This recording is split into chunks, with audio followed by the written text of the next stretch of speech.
Good morning all of you. आज हम 12th class mathematics जो चैप्टर हमारा 4 चला हुआ है डिटर्मिनेंट्स का, उसमें हम आज माइनर एंड कोफैक्टर्स के बारे में पढ़ेंगे।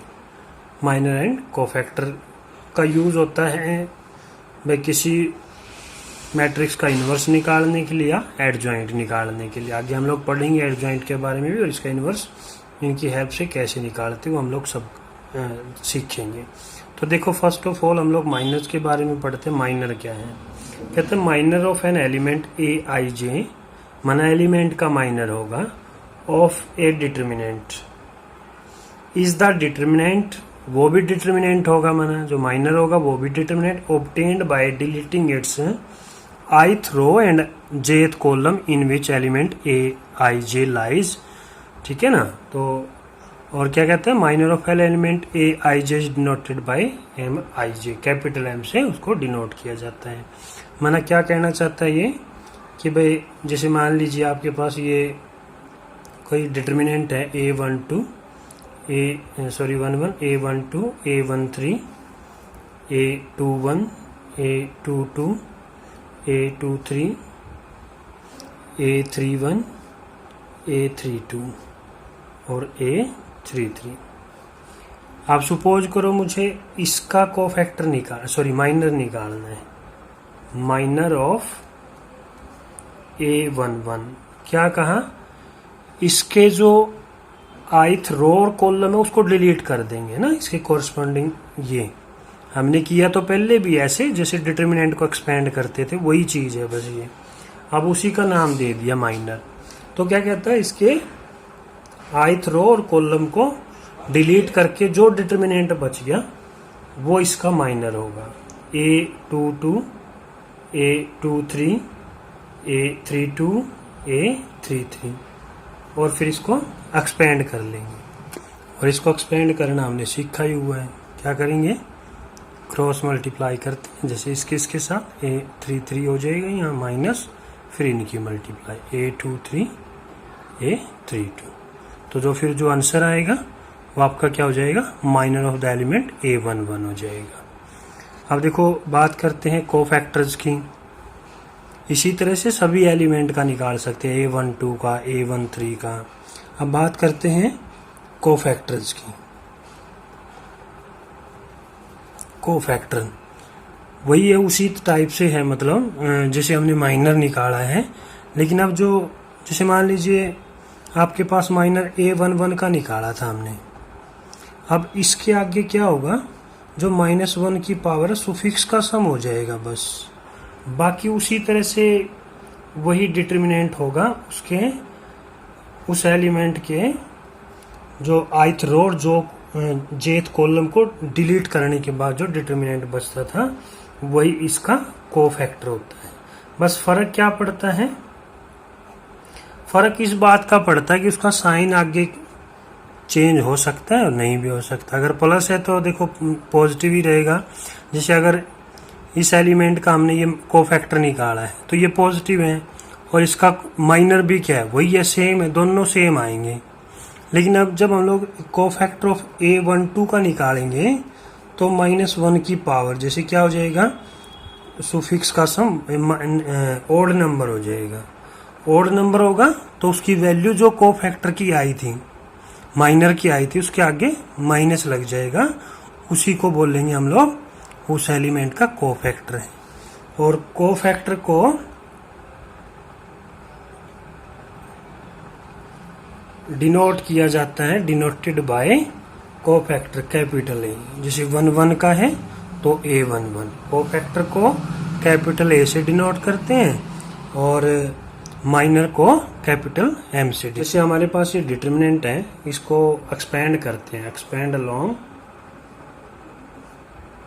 R1 के अलोंग इसको एक्सपेंड कर, किसी के भी अलोंग एक्सपेंड कर सकते हैं। तो देखो क्या करेंगे, R1 के A11, देखो -1 की पावर इसके सुफिक्स का सम A11 इसका कोरस्पॉन्डिंग है ना। ये रो और कॉलम छोड़ने के बाद डिटर्मिनेंट बच गया A22 A23 A32 A33। फिर -1 की पावर इसके सुफिक्स का सम और A12। तो इसके कॉरस्पॉन्डिंग रो कॉलम है, तो ये बच गया A21, A23, A31, A33।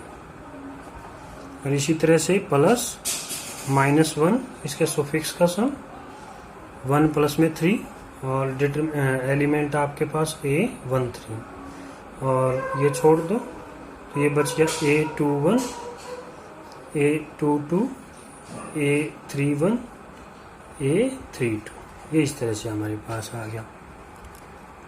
अब देखो, अभी हमने सीखा था कोफैक्टर के बारे में।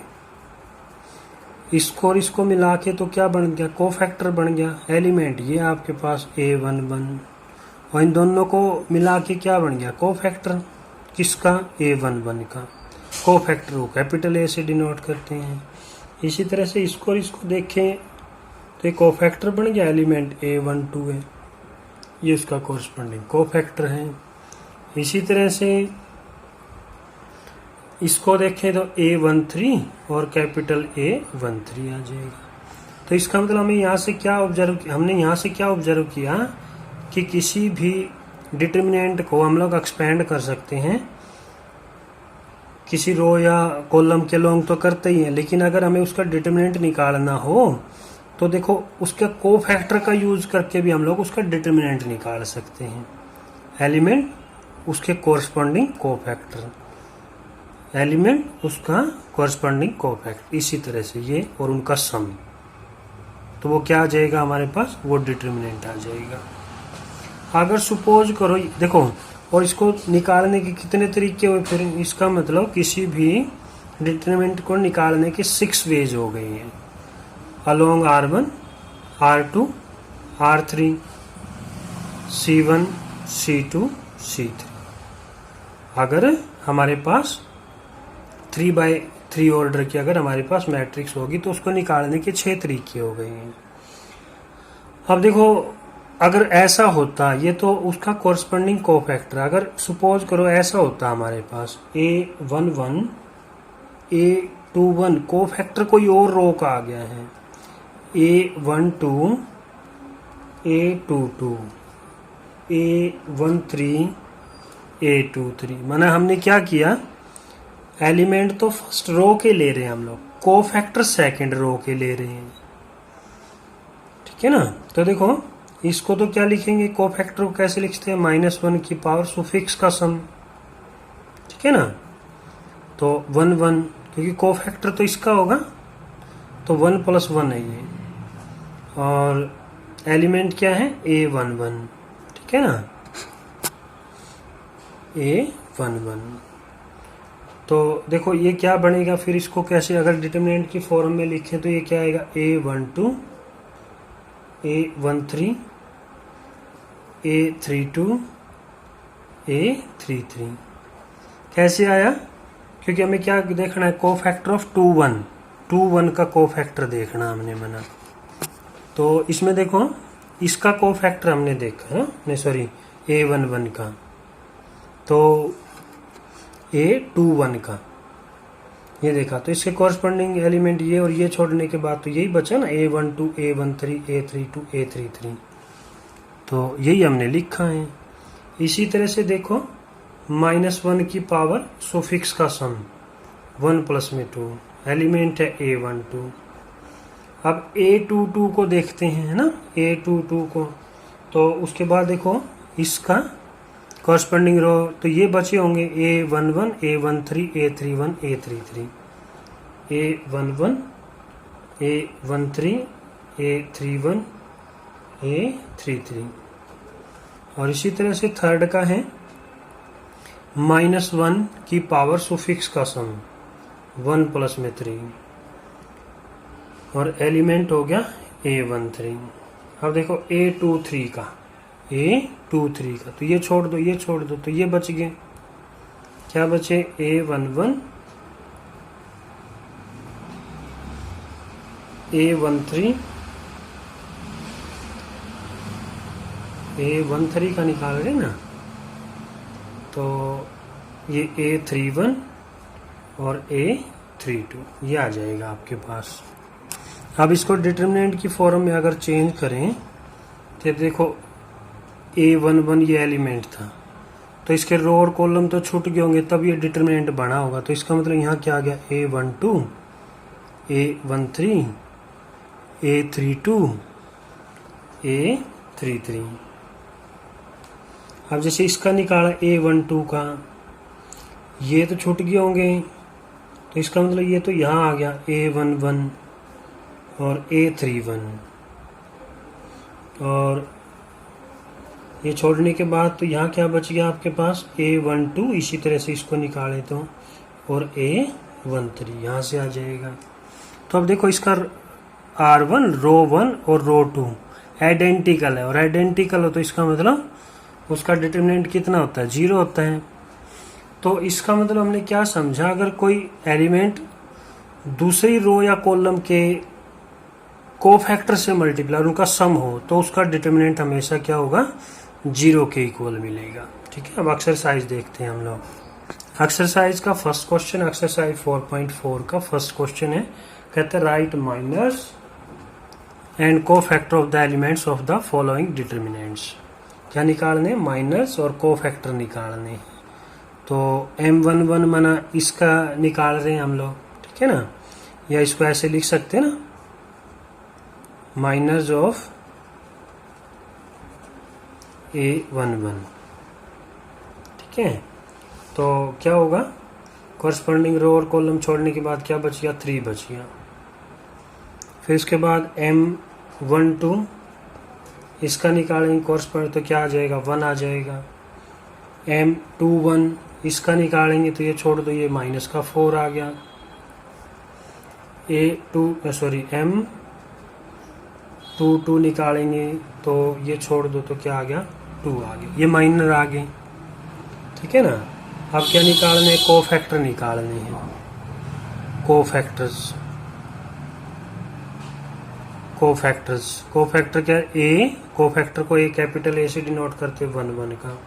सिर्फ क्या होगा इसमें, -1 की पावर सुफिक्स का सम हो जाता है, बाकी उसी तरह से ही मिलता है मैंने। तो इसका भी क्या आ जाएगा, देखो 3 आ जाएगा, तो -1 की इवन पावर है तो प्लस का ही रहेगा, तो ये 3 आ गया। A12 सुफिक्स का सम क्या, ओड हो गया, तो इसका मतलब क्या मिलेगा, माइनस का 1। A21 निकालना है, सुफिक्स का सम ओड हो गया तो फिर माइनस आ जाएगा, तो माइनस देखो माइनस तो इसका आ गया, -1 की पावर 2 + 1, और इसका जो माइनर था वो माइनस का 4 आएगा, तो माइनस ये तो प्लस का 4 हो जाएगा। इसी चीज का फर्क पड़ता है कोफैक्टर में, बाकी माइनर और कोफैक्टर एक जैसे हैं साइन को छोड़कर। तो इसका निकालेंगे, देखो -1 की पावर इवन बनेगी 4, और ये 2 का 2 आ जाएगा। बस इस तरह से कोफैक्टर माइनर है। अगर हमें इसका सेकंड पार्ट को करना हो, देखो ACBD माइनर निकालने M11 का, तो क्या बना, D बन गया। M12 क्या बन जाएगा, तो B बन जाएगा।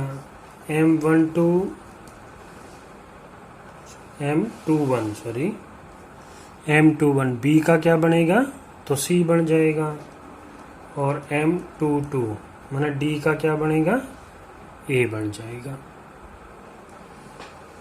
और कोफैक्टर निकालना हमें A11 माइनस की पावर 2 हो जाएगी तो प्लस ही आएगा, तो D ही रहेगा, और ये ओड हो गई पावर तो माइनस का B आ जाएगा। A21 निकालेंगे तो ओड हो गया तो क्या आ जाएगा, माइनस आ जाएगा, माइनस का C आ जाएगा। इसी तरह से A22 इवन होगी ना -1 की पावर, तो पॉजिटिव रहेगा तो A का A आ जाएगा। इस तरह से हम ये कोफैक्टर निकाल सकते हैं। नेक्स्ट क्वेश्चन है, इसी तरह से इसमें भी कोफैक्टर और माइनर निकालने के लिए कह रहे हैं। तो देखो हम लोग करते हैं फर्स्ट पार्ट, A11 माइनर निकालते पहले, है ना, माइनर। तो क्या हो जाएगा, माइनर में तो सिर्फ डिटर्मिनेंट देखना हमने, तो क्या हो जाएगा 1 0 0 1। इसको एक्सपेंड करते हैं तो 1 1 जा 1, माइनस में 0, तो कितना आ गया 1 आ जाएगा। M12 निकालते हैं 0 का, तो इसके कॉरस्पॉन्डिंग रो तो छोड़ने के बाद क्या बच गया 0 0 0 1, क्रॉस मल्टीप्लाई के 0 माइनस 0, तो 0 ही आ गया। M13 निकालते हैं 0 का, तो इसके कॉरस्पॉन्डिंग छोड़ने पे क्या बच गया 0 1 0 0, क्रॉस मल्टीप्लाई किया ये भी क्या आ जाएगा 0 आ जाएगा। M21 निकाल लेते हैं 0 का, तो कॉरस्पॉन्डिंग रो तो क्या बचेगा, ये बचेगा आपके पास M21 का ना, तो ये छोड़ने के बाद तो 0 0 और 0 1 बच गया, क्रॉस मल्टीप्लाई करेंगे तो 0 आ जाएगा। M22 निकालेंगे 1 का, तो ये 1 0 0 1 1 0 0 1, तो क्या आ जाएगा 1 माइनस 0 मीन्स 1 आ जाएगा।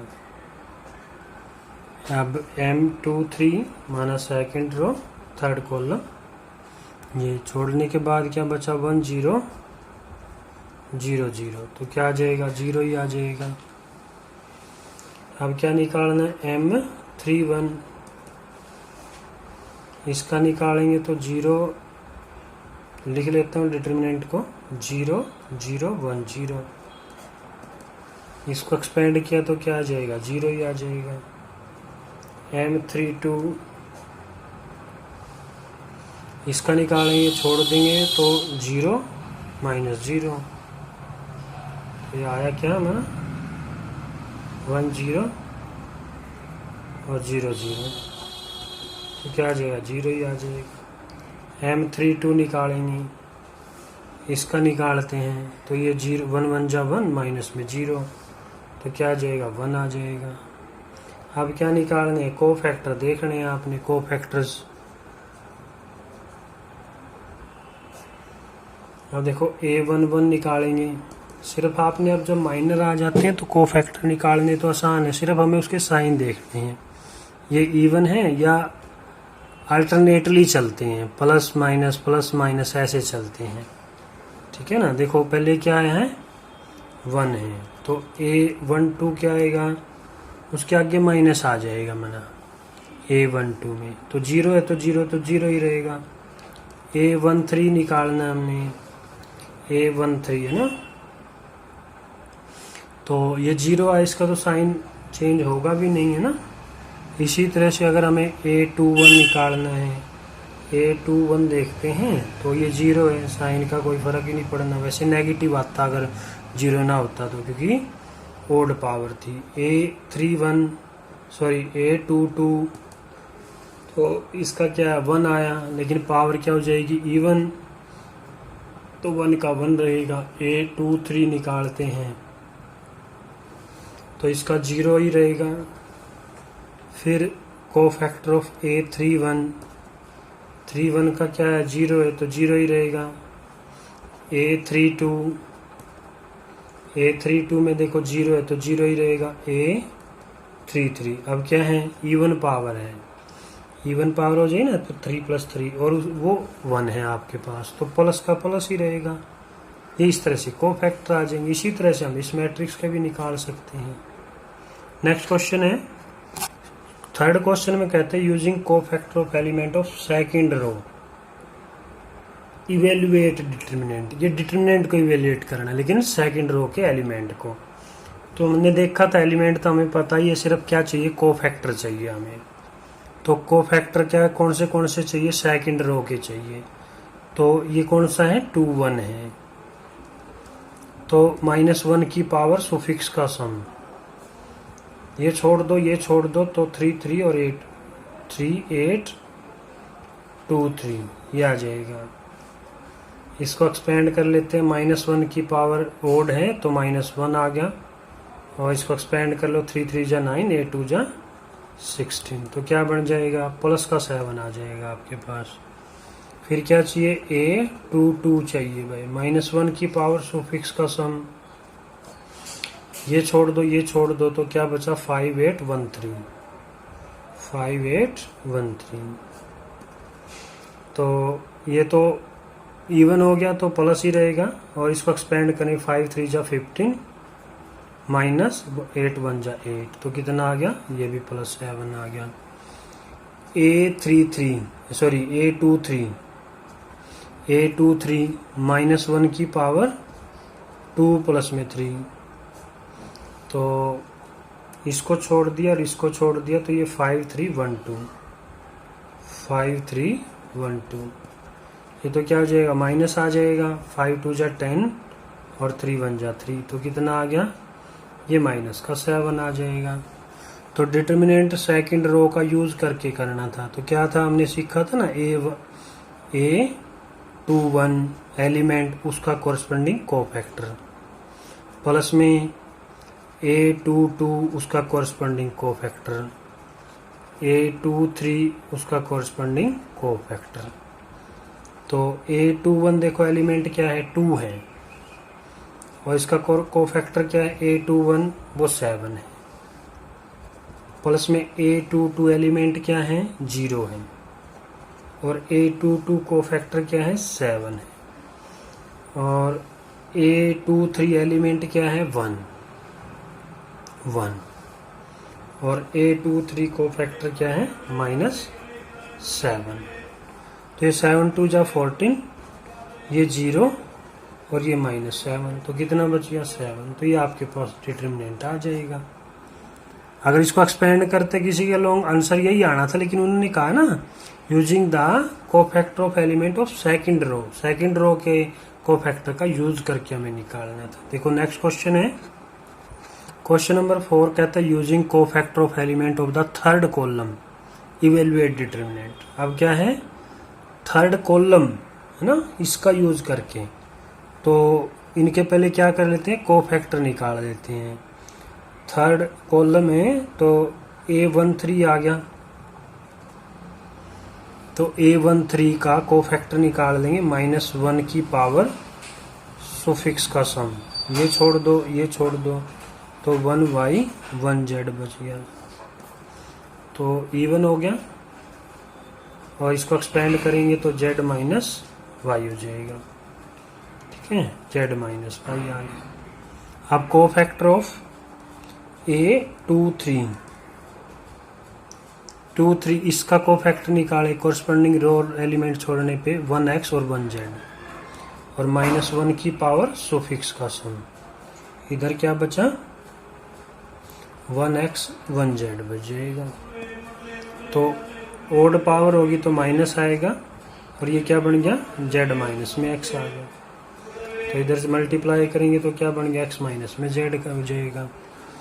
A33 का निकालेंगे तो -1 की पावर सुफिक्स का सम, तो इधर से आ जाएगा आपके पास, देखो ये छोड़ दो, 1x 1z बचेगा, 1x